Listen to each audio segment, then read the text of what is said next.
नमस्कार, जय हिंद। भारत तक देख रहे हैं आप और मैं हूं ऋषिराज। महिला आरक्षण बिल को कैबिनेट से मंजूरी मिल गई है, इस तरह की खबरें आने लगी हैं। अब ये 33% होगा, 50% होगा, 30% होगा, 25% होगा, इसका थोड़ा इंतजार करना चाहिए। ये कल पेश होगा, उसके अगले रोज पेश होगा, लेकिन इसी सत्र में पेश होगा। और जिस तरीके से व्हिप जारी किया गया, माना यह जा रहा है कि इसी सत्र में दोनों ही सदनों से पास भी हो जाएगा। तो एक तरीके से बहुत ऐतिहासिक कदम है। इसके पक्ष और विपक्ष दोनों हैं, लेकिन बड़ी पार्टियां इस देश की इस बिल के समर्थन में हैं। हमारे सहयोगी हमारे साथ हैं, महिला सहयोगी हैं जो हमारे तक समूह में हमारे साथ काम करती हैं, कुछ पुरुष सहयोगी भी हैं। और इस बिल पर जो आने वाला बिल है उसका पक्ष और विपक्ष दोनों है। लेकिन सबसे पहले श्रेया हैं हमारे साथ। श्रेया, सैद्धांतिक तौर पर इस बिल को कैबिनेट ने मंजूरी दी है, पहला रिएक्शन कैसा है आपका? सबसे पहले तो मैं अपनी महिला सहकर्मी को और दुनिया और देश के जितनी भी महिलाओं को उनको दिल से मुबारकबाद देना चाहूँगी, क्योंकि ये ऐतिहासिक पल है महिलाओं के लिए। क्योंकि आप सोचिए ना, 27 साल हो गए हैं इस बिल को, मतलब लंबित है, ये पेंडिंग है, और आज जाके इसे मंजूरी दी गई है। बहुत ही मुझे गर्व महसूस हो रहा है। और ये क्योंकि ये जो बिल है महिला सशक्तिकरण के ओर बढ़ाया गया सबसे ऐतिहासिक कदम है। क्योंकि अगर मैं आंकड़ों की बात करूं तो आप देखिए कि महिलाएं की जो प्रेजेंस है लोकसभा में वो 15% से भी कम है और विधानसभा में 10% से भी कम है। तो आप देख रहे हैं डिफरेंस। अब वो जाके डिफरेंस कम होगा। हालांकि बहुत वक्त लग गया, हमें 30 साल लग गए ये पाने में, लेकिन चलिए देर है पर अंधेर नहीं, इस बात से मुझे खुशी है। और इसी तरह महिलाएं आगे बढ़ती रहे, यही मेरी फीलिंग है पहला। अच्छा, ओके। हमारे साथ हमारी एक और सहयोगी हैं, आकांक्षा। जिस तरह से ये एक लंबे दशकों तक ये बिल रहा लंबित, और उसके बाद अभी सैद्धांतिक तौर पर कैबिनेट ने इस पर मंजूरी की खबर आई है कि कैबिनेट की तरफ से कहा गया है कि हाँ, इसी सत्र में ये बिल आना है। महिला कर्मी हैं आप, पॉलिटिक्स कवर करती हैं, बहुत इंटेंस पॉलिटिक्स कवर करती हैं। प्रतिनिधित्व की जहाँ तक बात दिखाई पड़ रही है, तो ये एक किस तरह का ये बदलाव है? ये वोट गिमिक देखती हैं आप, या वाकई में ये एक क्रांतिकारी कदम है जो भारत ने लिया है, इंडिया ने लिया है, और ये दुनिया के दूसरे देशों पर भी इस तरह का दबाव पड़ेगा कि भारत जब इस तरीके के प्रोग्रेसिव कदम उठा रहा है तो जो दूसरे देश हैं उन्हें भी ऐसा करना चाहिए? देखिए, कदम तो सराहनीय है। कितना परसेंट निकल कर आता है ये अभी नहीं पता है, लेकिन बिल्कुल ये कदम ऐतिहासिक भी है ये फैसला, और कदम सराहनीय है। रिप्रेजेंटेशन की बात, इससे पहले श्रेया हमारे साथ जब बात कर रहे थे आप उनसे, तो उन्होंने बताया कि 15 और 10% महिला प्रतिनिधित्व है हमारा लोकसभा और राज्यसभा में। और अगर आरक्षण मिलता है तो ये नंबर बढ़ेगा। देश की आधी आबादी को रिप्रेजेंट करने वाले चेहरे वहाँ पर मौजूद होंगे। तो बिल्कुल ये कदम ऐतिहासिक और सराहनीय दोनों है। अब दूसरा सवाल ये कि ये क्या पॉलिटिकल गिमिक है या नहीं, तो देखिए, कोई भी फैसला जो कोई पॉलिटिकल पार्टी या जो सरकार है वो लेती है, वो कहीं ना कहीं वोट बैंक और तमाम चीज़ों को ध्यान में रखकर लेती है, तो उससे भी उसको जोड़ा जा सकता है। लेकिन मैं उस और ज़्यादा जाकर इस फैसले के वेटेज को नहीं कम करना चाहती। और मैं बिल्कुल वो तमाम महिलाएं जिन्होंने वहाँ से सफ़र तय किया कि वोटिंग राइट्स हमको मिले और आज हमें आरक्षण मिल रहा है संसद में, तो मैं उनकी मेहनत को कम नहीं करना चाहूँगी। तो इसलिए इस फैसले की मैं बिल्कुल तारीफ़ करती हूँ।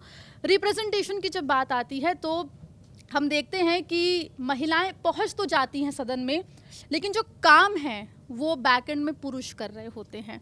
तो वो बदलाव सामाजिक है, राजनीतिक भी है, लेकिन ज़्यादा सामाजिक है, और वो बदलाव आना बहुत ज़रूरी है। तो इसे सिर्फ एक आंकड़ा 33%, 10%, 25% तक ना रहकर, अगर ग्राउंड पे वो महिलाएं भी पूरे ज़ोर शोर से काम करने का उन्हें मौका मिले, तो मुझे लगता है कि ये देश समाज के लिए बहुत अच्छा होगा और पूरी दुनिया के लिए एक बहुत अच्छा एग्जाम्पल जो है वो भारत सेट करेगा। बिल्कुल आऊँगा मैं राजनीति पर भी, इस पे राजनीतिक पक्ष विपक्ष भी हैं। लेकिन कहा एक बड़ा प्रचलित बात कही जाती है कि किसका होगा देश, तय करेगा उत्तर प्रदेश। तो उत्तर प्रदेश से हमारे साथी हैं रजत।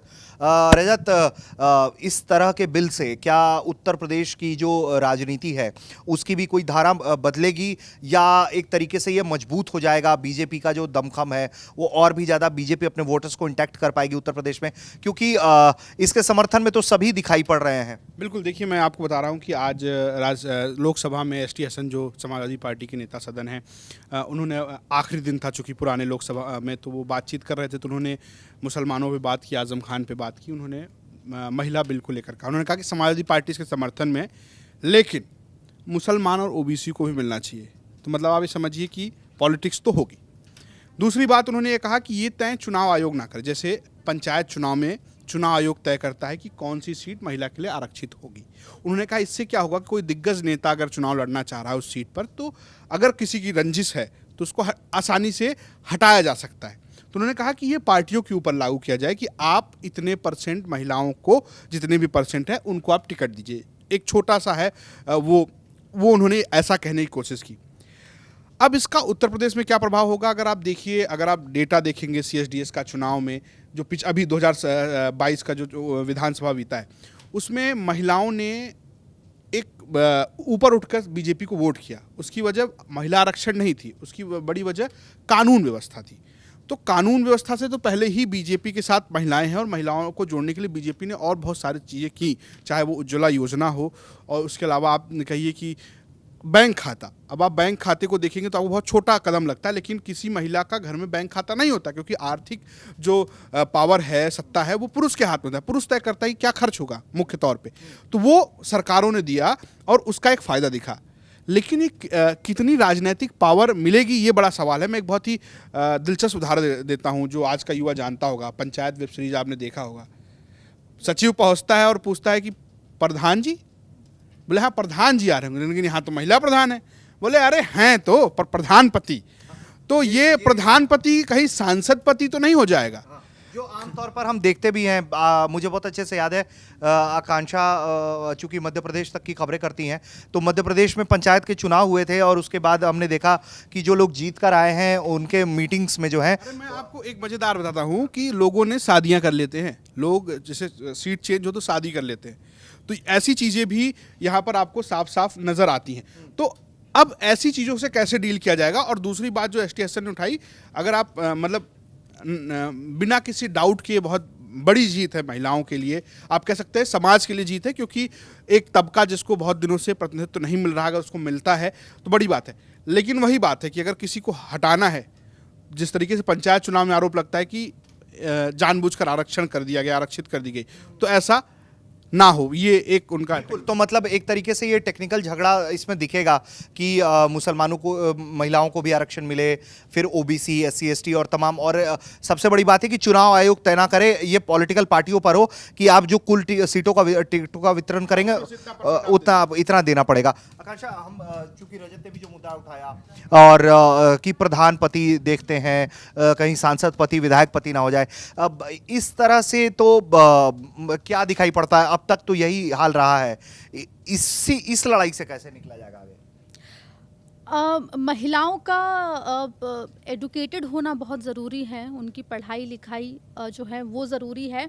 और इसके अलावा जो अफसर हैं, ऑफिसर्स हैं, ब्यूरोक्रेट्स हैं, उस इलाके के जो अगर XYZ CM की सरकार है और अगर वो ये जारी करे कि भाई जो मीटिंग्स होंगी कलेक्टर के साथ, अगर हम पंचायत लेवल की बात करें, और क्योंकि मध्य प्रदेश की हम जिक्र भी किया हमने, तो कई मीटिंग्स में जो है वो सरपंच पति पहुंच रहे थे, तो वहाँ पर कलेक्टर्स ने फटकार लगाई और उसके बाद फिर महिलाओं ने जाना शुरू करा। तो संसद में तो महिला बैठी है वहाँ पर अपनी कुर्सी पर और स्पीच भी दे रही हैं, लेकिन ग्राउंड पे वो काम ना करें, ये सुनिश्चित करना भी सरकार की ही उतनी जिम्मेदारी है, ब्यूरोक्रेट्स की भी जिम्मेदारी है, उन महिलाओं की भी जिम्मेदारी है, उनको भी क्योंकि अब आप चुनाव लड़कर आई हैं और जनता ने आपको चुना है, तो इस बिल के आने के बाद जो भी आए तो उनसे भी ये मेरी अपील रहेगी कि आप जो है जब आप जीत कर आई हैं तो बिल्कुल उस हिम्मत को दिखाइए और उन तमाम महिलाओं पुरुषों का भरोसे को भी आप जो है आगे रखिए। और अगर कोई आपकी जगह पर काम करने की बात करता है तो आप उसका विरोध करिए और ये स्टेप आपको खुद को भी लेना पड़ेगा। तो ये पूरा एक सामाजिक जिम्मेदारी बन जाती है, उन सबको मिलकर ये करना पड़ेगा, वरना जो हाल वो जो पंचायत पति या प्रधान पति वाला जो मसला था वही देखने को ना मिले। तो इसकी हम उम्मीद कर सकते हैं, इसका तय फॉर्मूला नहीं है, लेकिन सबको मिलजुल कर ही इस कदम को या इसको पार पाना पड़ेगा। तो श्रेया, आपने जिक्र आप कर रही थी कि लगभग 15% से थोड़ा कम लोकसभा में प्रतिनिधित्व है, 11% के आसपास राज्यसभा। राज्यों का भी अगर मैं आंकड़ा आपसे शेयर करूं तो ये 10-12% के आसपास ही है हर राज्यों में। तो आपको क्या लगता है कि इस तरह से अगर हम एक अनुमानित आंकड़ा जिस पर हम बात कर रहे हैं 33%, क्योंकि पहले भी यही बिल आया था, राज्यसभा में आया, राज्यसभा से पास हुआ, लेकिन फिर वो गहमा गहमी में लोकसभा से पास नहीं हो पाया 2010 में। तो अब आपको लगता है कि इस तरह के बिल आने से अब महिलाओं का जब प्रतिनिधित्व बढ़ेगा तो आपको लगता है कि महिलाओं के साथ होने वाली असमानताएं, महिलाओं के साथ होने वाला भेदभाव या महिला सेंट्रिक मुद्दे अब समाज की चर्चा का कोर विषय बन पाएंगे, जगह पा पाएंगे? सर, लड़ाई तो कभी ख़त्म नहीं होगी। मतलब अगर मैं पीछे पास्ट में जाऊं तो फ्रेंच रिवॉल्यूशन से लड़कियां लड़ती आ रही हैं, चाहे वो वोटिंग की राइट हो, कोई भी राइट्स हो, लड़कियों को हर एक छोटी सी छोटी चीज़ के लिए लड़ना पड़ा है। इवन एक छोटा सा अपने घर में ही वो वैल्यू पाने के लिए लड़कियों को लड़ना पड़ा है। अब ये बिल पास हो गया, ये एक बहुत ही ऐतिहासिक कदम है और इससे महिलाओं के सशक्तिकरण में बहुत बढ़ावा मिलेगा, लेकिन वो लड़ाई अब भी जारी रहेगी, क्योंकि जो ग्राउंड इम्प्लीमेंटेशन की बात आती है, जैसे कि आकांक्षा ने भी बताया कि ग्राउंड में जब तक इम्प्लीमेंट ना हो तब तक वो चीज़ें और एक्शन में नहीं आ पाती है। क्योंकि जैसे कहते हैं ना, there is the difference between words and action. तो वो एक्शन में जब तक तब्दील ना हो तो अब भी लड़ाई जारी रहेगी। और जैसे आपने 2010 का भी जिक्र किया कि 10 तक वो पास होने वाला था, पर गहमा गहमी उसमें वो कहीं ना कहीं जाके वो चीज़ें डूब गई। ये जो बिल पास हुआ है, इसका 100% इफेक्टिव रिजल्ट तब आएगा जब एक एक महिला इसको बहुत सीरियसली लेगी। आपने इतनी जद्दोजहद करके आप इस मुकाम पर आई हैं, ये बिल आपने पास कराया है, तो उसको उतनी ही सीरियसली लेकर हमें आगे काम करना होगा। जैसा कि मैडम ने कहा कि आप जब जीतती हैं उस राज्य में तो आपको घर घर जाके वो चीज़ें दिखानी होगी। कि देखिए, अभी हमारी जो फिनेंस मिनिस्टर हैं निर्मला सीतारमण, जब उनको देखते हैं तो मुझ जैसी छोटी लड़की ये सोचती है कि अरे, इस मुकाम पर एक वित्त मंत्री निर्मला सीतारमण महिला है, तो ये जो एग्जाम्पल सेट करते हैं हम बाकी महिलाओं के लिए, वो भी बहुत ज़रूरी हो जाता है, क्योंकि महिलाएं देखती हैं, सीखती हैं। तो ये अभी भी खैर लड़ाई तो एक प्रोसेस है, वक्त लगेगा। रजत, आपसे आखिरी टिप्पणी चाहूँगा कि ये जो पूरी तैयारी अब दिख रही है कि नए संसद में एक ऐतिहासिक बिल होगा और वो एक तरीके से लैंडमार्क साबित होगा पूरे देश के लिए, किस तरह के दलों को चुनौती आएगी? क्योंकि राष्ट्रीय पार्टियों के लिए तो ये आसान है, क्योंकि उनके पास महिला कैंडिडेट भी होंगी और जो तमाम लोग होते हैं वो भी काफ़ी प्रभुत्व वाले लोग होते हैं। जो पारिवारिक दल हैं या फिर जो क्षेत्रीय दल हैं, उनके लिए खासा समस्या होगा। उत्तर प्रदेश के कॉन्टेक्स्ट में बात कर रहा हूँ, समाजवादी पार्टी में एक है, फिर मायावती की पार्टी है बीएसपी, मायावती के भी पार्टी में भी इस तरह की समस्या देखने को मिलेगी, समाजवादी में देखने में आपको क्या लगता है? देखिए, मैं तो मायावती की पार्टी की बात कर लेता हूँ। लोग कहते हैं मायावती की पार्टी जो है किताबों के वजन से चलती है, जिसका जितना वजन, तो वहाँ पॉसिबल है लोग जिनकी सीटें हो गई तो कोई चुनाव लड़ा ले, जो मैं बात कर रहा हूँ, तो चुनाव लड़ाने की संभावना, जो पैसे वाले लोग हैं, जो बाहुबली लोग हैं, वो चुनाव लड़ा सकते हैं। अब बात यही होगी कि अब चुनाव कैसे, किसको लड़ाया जाएगा। अब आप देखिए, जो लोग अभी भी जो महिलाएं हैं 15% हैं, या जो प्रमुख हैं, आप निर्मला सीतारमण की बात छोड़ दीजिए, एक दो आपको उदाहरण मिलेंगे, स्मृति ईरानी की, वो बहुत ग्राउंड से गई हैं। अब यूपी की मैं आपको बात करता हूँ, मिनिस्टर हैं अनुप्रिया पटेल। कौन है अनुप्रिया पटेल? अनुप्रिया पटेल की एक लेगेसी है पॉलिटिक्स की। डिम्पल यादव कौन है? उनकी एक पॉलिटिक्स की लेगेसी है। आप अब ये छोड़िए, आप विधायकों और सांसदों में जब आएंगे तो आपको दिखेगा कि किसी का ससुर विधायक था, किसी का पति विधायक है, तो ये एक लेगेसी है। तो अब जो ऐसे पॉलिटिकल परिवार की महिलाएं हैं वो आपको आगे आती हुई नजर आएंगी क्षेत्रीय पार्टियों में। चुनौती देखिए, कोई भी पार्टी इस वक्त विरोध करने की हिम्मत नहीं करेगी। पहले विरोध हुआ था और तमाम क्षेत्रीय पार्टियों ने विरोध किया था। अगर मैं गलत नहीं, समाजवादी पार्टी ने का एक मुखर आवाज़ उसमें रही, क्योंकि उनके अपने टेक्निकल पॉइंट्स थे, उसमें डायरेक्टली किसी ने विरोध नहीं किया था। लेकिन अभी कोई विरोध करने नहीं जा रहा, जो अभी तक का मुझे स्थिति। मायावती पहले से ही समर्थन में रही है, क्योंकि आपको तस्वीर याद रही होगी, सोनिया गांधी, सुषमा स्वराज, मायावती और मैं कहता हूँ ममता बनर्जी, ये तमाम उस बिल के बाद वो एक साथ नजर आई थी। और वो ऐतिहासिक क्षण था जब पिछली बार ये बिल आया था और पास नहीं हुआ था। तो मायावती की पार्टी तो बिल्कुल विरोध करने वाली नहीं है, और मुझे नहीं लगता कि समाजवादी पार्टी भी इंडिया गठबंधन में रहते हुए इसका कोई विरोध करे। जिस विरोध करने का तरीका दूसरा हो सकता है, जो मैंने आपको बताया कि इसमें भी टेक्निकल सवाल उठाया जाए। लेकिन ये बीजेपी के सामने भी ये समस्या खड़ी होगी, क्योंकि कहाँ से आप लाएंगे, मतलब आप किसको टिकट देंगे? टिकट देने वाली जो समस्या, जो आपने पूछा कि महिला प्रतिनिधित्व, तो वही है कि जो मैं बात कह रहा हूं कि राजनीतिक घराने की जो महिलाएं हैं, जो पहले से मजबूत लोग हैं, वो हो सकता है चुनाव लड़ा दें। जैसे किसी की पत्नी चुनाव लड़ जाए, जैसे अब मैं आपको उदाहरण देता हूं कि आजम खान नहीं छोड़े तो कौन बना वहां से सांसद? उनकी पत्नी बन गई। मुलायम सिंह यादव के परिवार से खाली हुआ तो डिम्पल यादव सांसद बन गई ना। लालू प्रसाद यादव ने छोड़ा तो तमाम दिग्गज नेता थे, महिला नेता भी थे, लेकिन कौन बना मुख्यमंत्री? राबड़ी देवी बन गई। तो ये जो अब सांसद लोग हैं, जैसे मान लीजिए कि आप बाहुबली सांसद हैं, आपका पत्ता कट गया, तो आपके यहाँ से कोई चुनाव लड़ेगा? हो सकता है आपकी पत्नी लड़ जाए। प्रचार आप करेंगे, आप प्रतिनिधि बनेंगे, आप नजर, ये एक बड़ी संभावना है। हालांकि इस वजह से इस चीज को नहीं काटा जा सकता, क्योंकि जो है ये एक लंबा प्रोसेस है, बड़ी तस्वीर है, क्योंकि एक लंबा समय लगेगा इस आरक्षण को लेकर। हालांकि मुझे नहीं लगता कि बहुत राजनीतिक चुनौतियां होंगी। और एक सवाल जो आप कर रहे थे, मैं उसका जवाब दूंगा कि राजनीति में वोट, तो भैया ये पॉलिटिक्स है, हर आदमी वोट के लिए करता है। पहला आरक्षण भी जब लाया गया था, या वीपी सिंह ने जब ओबीसी आरक्षण लागू किया, तो वो वोटों के लिए ही रहा होगा, ऑब्वियस सी बात है। तो वोटों के लिए है, लेकिन उसका एक बदलाव आपको दिखेगा आने वाले समय में। अगर अभी होता है और अगर इस चुनाव में लागू होता है, तो आपको मेरे हिसाब से उतना बदलाव नहीं, और मुझे नहीं लगता किसी पार्टी को कोई दिक्कत होगी। जो नेता तैयार होगा वो अपनी पत्नी को आगे कर देगा, मुझे यही नजर आता है। पत्नी बहन, जैसे कि एक उदाहरण मैं आपको देता हूं कि इकरा हसन के भाई जो हैं वो जेल में है, और वो की सीट कौन?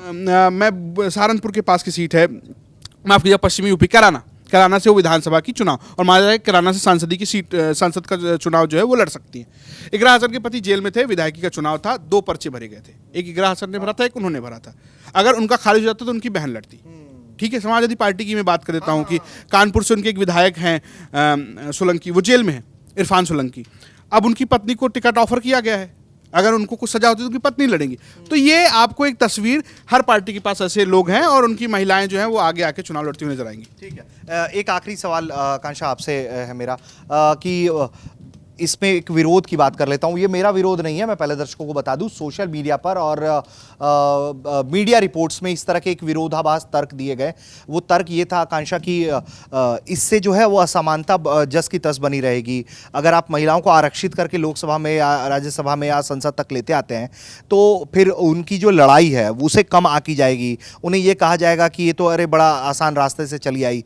तो इस तरह के विरोध में आने वाले तर्कों को क्या जवाब दिया जा सकता है, या जो लोग देख रहे हैं वो कैसे समझे कि नहीं, इस तरह के विरोध जो हैं वो गलत हैं?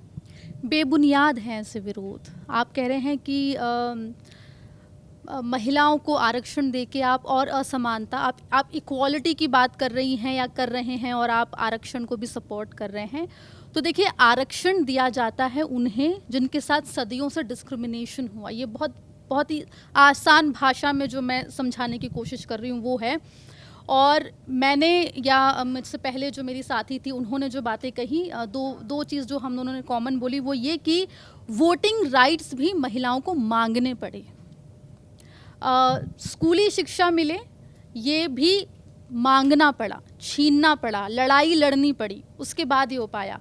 ऑफिसेस में नौकरी मिले, इसके लिए अगर हम देखेंगे ब्रिटिश इतिहास, अमेरिकन इतिहास को अगर आप खंगालने जाएंगे, तो महिलाओं को बहुत एक लंबी लड़ाई लड़नी पड़ी, जिसके बाद वो नौकरियां कर पाई। हम मीडिया से हैं, और ये ब्रिटिश इतिहास के ऊपर एक स्याही की तरह है कि वहाँ पर महिलाएं जो हैं वो केवल टाइपिंग किया करती थी, उन्हें रिपोर्टिंग पे नहीं भेजा जाता था। और एक बहुत बड़ा जब एक स्ट्रगल चला, एक मूवमेंट चला, उसके बाद महिलाओं को वो हक मिला कि आज हम जैसी लड़कियाँ यहाँ माइक के सामने बोल पा रही हैं। तो जब आप सदियों से इनइक्वालिटी का शिकार हो रहे हैं, आपके साथ हमेशा से डिस्क्रिमिनेशन हुआ है, असमानता हुई है, तो वहाँ पर उन्हें उस जगह से उठाने के लिए आपको आरक्षण जैसी चीज़ों का सहारा लेना पड़ता है। अगर सोसाइटी आइडियल होती तो किसी को भी आरक्षण की ज़रूरत नहीं पड़ती, फिर वो चाहे महिलाओं के लिए हो, वो ट्रांसजेंडर्स के लिए हो, वो SC ST OBC के लिए हो, किसी के लिए भी हो। तो ये बहुत ही बेतुका तर्क है और ये बहुत ही बेबुनियादी सवाल जो सोशल मीडिया पे ख़ास तौर पे उठता है कि इक्वालिटी की बात कर रहे हैं आप और आपको आरक्षण भी चाहिए। तो बिल्कुल आरक्षण चाहिए, क्योंकि अगर आरक्षण की ज़रूरत नहीं पड़ती तो आज 15% संसद में महिलाएं नहीं बैठी होती ना, और कम से कम नहीं तो 20, 25, 30% होती, या फिर जैसा रजत ने कहा कि सिर्फ फैमिली लेगेसी वाली जो महिलाएं हैं वो पॉलिटिक्स में जा रही हैं, वो नहीं होती, उससे ज़्यादा नंबर होता। तो बिल्कुल उस नंबर को बढ़ाने के लिए इस आरक्षण की ज़रूरत है और ऐसे कई आरक्षणों की ज़रूरत होगी।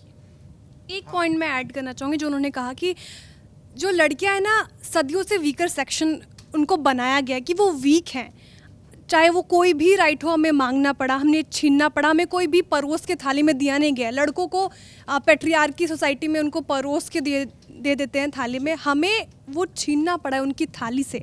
तो जब आप एक समुदाय को एक समाज के एक तबके को आप इतना दबाते हैं तो वो ऊपर क्यों ना उठे।